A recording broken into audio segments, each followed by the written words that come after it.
लोकशाहीचा बुलंद आवाज, रिपब्लिकन वार्ता महाराष्ट्र। दिंडी म्हणजे वारकरी लोकांचा एक समूह जो विशिष्ट देवस्थानच्या दर्शनासाठी किंवा उत्सवासाठी पायी जातो। या दिंडी यात्रेमध्ये एकूण 51 दिंडी सहभागी होतात। त्यामध्ये वै बापू बाबा देवगावकर यांची दिंडी ही 34 क्रमांकाची दिंडी असते। सदर दिंडीचे प्रस्थान देवरगाव तालुका नाशिक इथून होत असते। या दिंडी सोहळ्यात एकूण 200 ते 300 भाविक सहभागी होत असतात। आदिवासी भागातील 1 नंबरची दिंडी ही मानली जाते। दिंडीमध्ये लोक अभंग, भजन, गाणं, नामस्मरण करत आणि पताका फडकावत चालतात।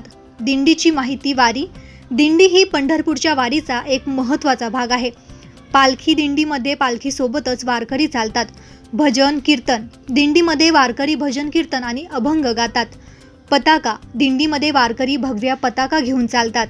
प्रार्थना दिंडीमध्ये वारकरी देवाची आराधना करतात आणि त्यांच्या गाण्यातून भक्ती व्यक्त करतात।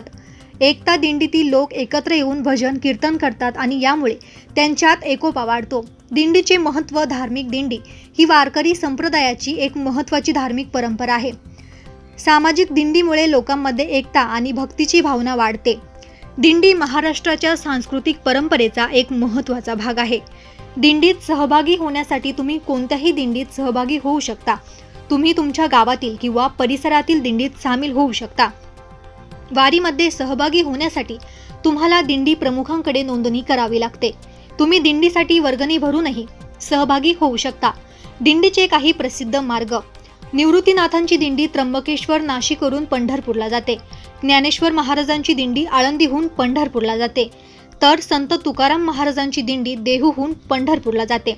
दिंडी ही एक अद्भुत परंपरा आहे जी महाराष्ट्राच्या संस्कृतीचा आणि भक्तीचा एक महत्त्वाचा भाग आहे। या पायी दिंडीमध्ये प्रामुख्याने श्री क्षेत्र त्र्यंबकेश्वर ते श्री क्षेत्र पंढरपूर पर्यंत माजी पोलीस अधिकारी सुखदेव खाडे, काळू बेंडकोळी, रखमाजी नागरगोजे, मधू मराडे, किसन मोंढे, दिंडी चालक सुभाष खाडे, नाना दिवे, बाबाजी गुंजाळ, वै बापू बाबा देवगावकर ही गेले अनेक वर्षांपासून सहभागी होतात।